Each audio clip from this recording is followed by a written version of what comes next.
안녕하세요, 부동산입니다. 좋아요와 구독하기는 사랑입니다. 네, 오늘 10월 30일 뉴스 읽어보도록 할게요. 벌써 내일이면 10월의 마지막 날이네요.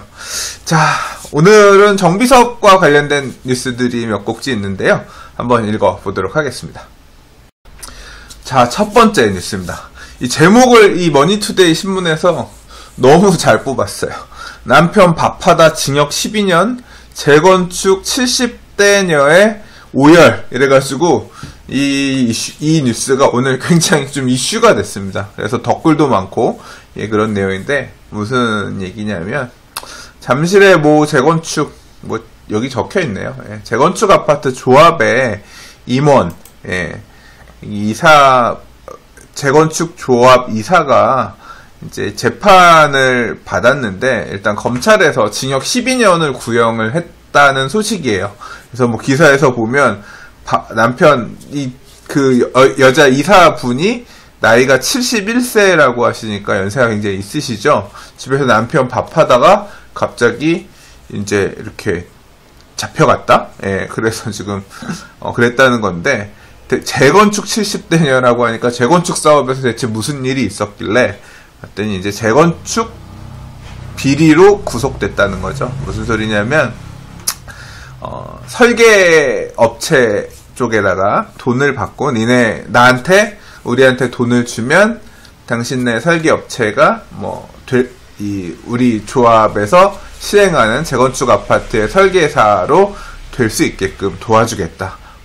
여기 그렇게 나왔네. 당신 회사가 50억 상당의 일감을 따도록 힘써주겠다라는 의미에서 2억 원을 받은 혐의로 기소됐다라는 거예요. 그래서 내용을 보면,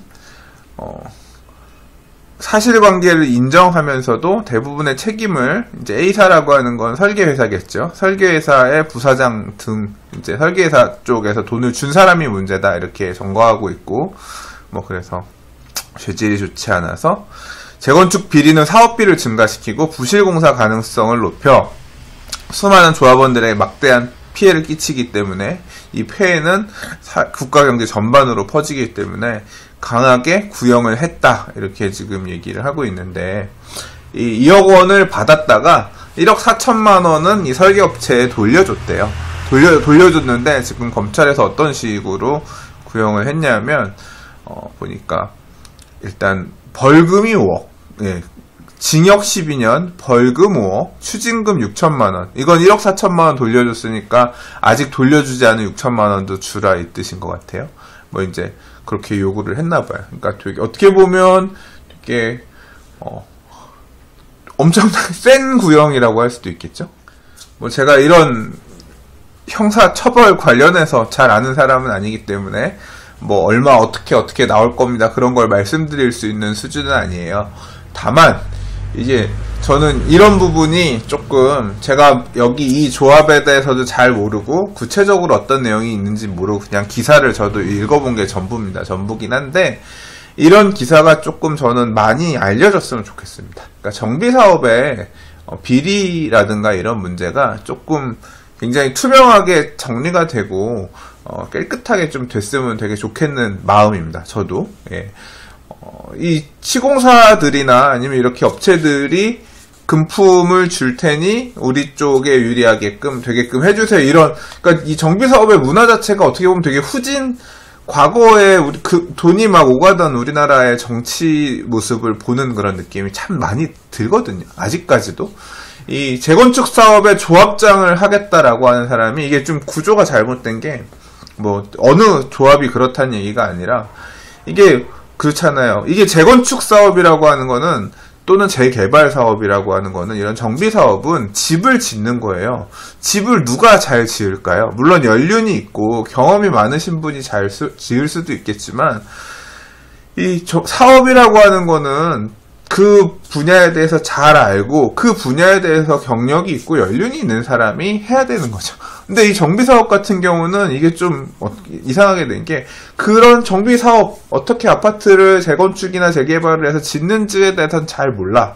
잘 모르지만 지역에서 내가 오래 살아왔기 때문에, 또는 나를 지지해주는 사람이 많기 때문에 내가 재건축 조합장이 돼야 되고, 또는 내가 재건축 조합 이사가 돼야 되고, 그렇게 해서 내 집을 새로 헐고 짓는 것을 하는 뭐 어떤 추진 주체가 돼야 된다, 이런 식으로 약간 조금 뭔가 좀 이 정비 사업 자체가 핀트가 잘못 맞춰져 있다라고 개인적으로는 생각이 들 때가 많이 있습니다. 결국 재건축 재개발 사업의 전문가가 사업 추진 조합의 주체가 돼서 합리적으로 빠르게 조합원들한테 이득이 되게끔 사업이 구조가 돼야 되는데, 그렇지 못한 사업장들도 되게 많다는 거죠. 톡방에서 누가 이런 얘기해요. 부동산님이 조합장 하면 어떻겠냐고, 한번 조합장 해보시라고. 그럼 제가 뭐라고 답변하냐면, 제가 그 일을 왜 해요? 라고 저는 답변을 해요. 저는 정말로 그 일을 제가 왜 하냐라고 저는 생각이 들거든요. 재건축 이런 정비 사업에 대해서 잘 아시고 경험이 있으시니까 하실 수 있을 거 아니에요. 사실 이 투자로서 재개발 재건축을 보는 거랑, 그 다음에 정비 사업의 추진 주체로 나가서 일하는 거랑은 전혀 딴판입니다. 왜냐하면 재건축 사업은 예를 들어 투자 같은 경우는 내가 샀다가 사업이 잘 안 될 것 같다거나 조금 이상할 것 같다고 하면 난 팔고 나오면 돼요. 그죠? 근데 조합의 추진 주체가 된다는 얘기는 뭐냐면, 사업하기 좋은 환경에서든 좋지 않은 환경에서든 사업의 성공을 위해서 사람들을 몰아서 끝까지 달려가야 되는 되게 막중한 책임을 지고 있어요. 책임을 지고 있는데 또 어떤 상황이냐면, 다 설득을 해야 되는 입장에 있어요. 재건축 사업, 재개발 사업에 반대하는 주민들을 설득해서 조합에 참여시키고 이를 만들기 위한 되게 어떤 책임감도 갖고 있거든요. 근데 이게 전혀 생각이 다른 사람을 내 편으로 끌어들여서 간다는 거는 굉장히 큰 부담입니다. 우리 재개발 재건축하면 아파트 잘 되고 좋은 집에서 살 수 있고 이득이 최대한 될 수 있으니까 같이 해봐요 라고 해야 되지만, 이걸 설득하기가 되게 쉽지 않은 일이에요. 정말 어려운 일이에요. 어려운 일인데, 그 일을 하면 나한테 떨어지는 이익이 있어야 될 거 아니에요. 수익이 있어야 될 거 아니에요. 왜냐하면 이 재개발 재건축 사업 추진하는 게 가만히 앉아서 그냥 떨어지는 건 아니거든요. 일을 해야 되는 거거든요. 근데 결과적으로 보면 제가 생각할 때는 이 임원들이나 조합장이나 임원들 이사나 뭐 이런 그 임금이 결국은 이게 빚으로 조합에서 대여해온 빚을 갖고 그 월급을 받다가 나중에 이제 공사비 일반 분양에서 분양 수익이 들어가고 조합원들 추가 부담금 납부하면 그때 이제 정산하는 구조인 건데, 이렇게 돈이 나와서 하는 구조가 아니다 보니까 임금도 되게 열악한 편이에요. 현실적으로 그렇게 월급이 크지 않거든요. 그러니까 제가 하는 얘기가 그거예요. 그 힘든 일, 남들을 설득하고 사업을 하기 위해서 구청이랑 가서 맨날 협의하고 다음 단계로 넘기기 위해서 해야 되고 돈 끌어와야 되고 그리고 맨날 욕먹어가면서 일해야 되는 일인데, 보수 자체도 그렇게 많지 않고, 구조적으로 이거는 나는 그거 해갖고 먹고 살 수 없어서 나는 절대 할 생각이 없다. 저는 기본적으로 그런 생각이에요. 근데 보세요. 현장 재건축 재개발 현장에서는 조합장 선거하면 어떻게 되겠어요?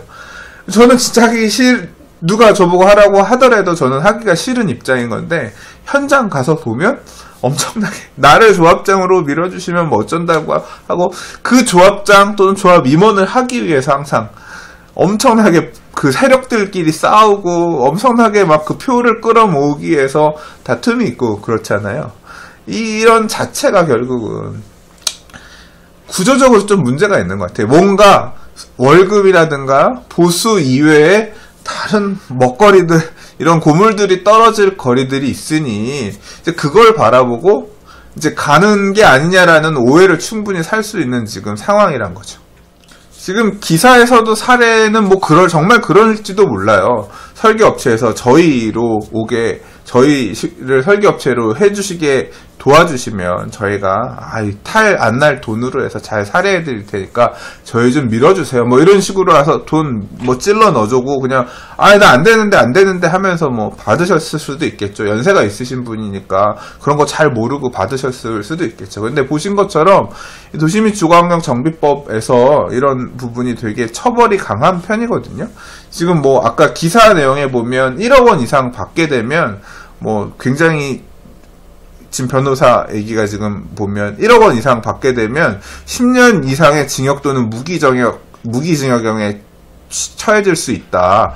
이 잘 알고 지내는 변호사도 말을 미리 해줬으면 자기가 그거 언지를 줘서 못 받게 했을 텐데 참 왜 이런 걸 모르고 이렇게 받았느냐라고 했다는 건데, 알게 모르게 이런 식으로 어떤 그 조합에서 조합 임원이라고 하는 게 내 돈이 아니라 결국은 조합원들이 앞으로 낼 돈을 기반으로 해서 업체도 선정하고 하면서 그 과정에서 이제 또 금품을 요구하고 있는 그런 어떤 부분들이 많이 있어 왔었던 게 사실인 것 같아요.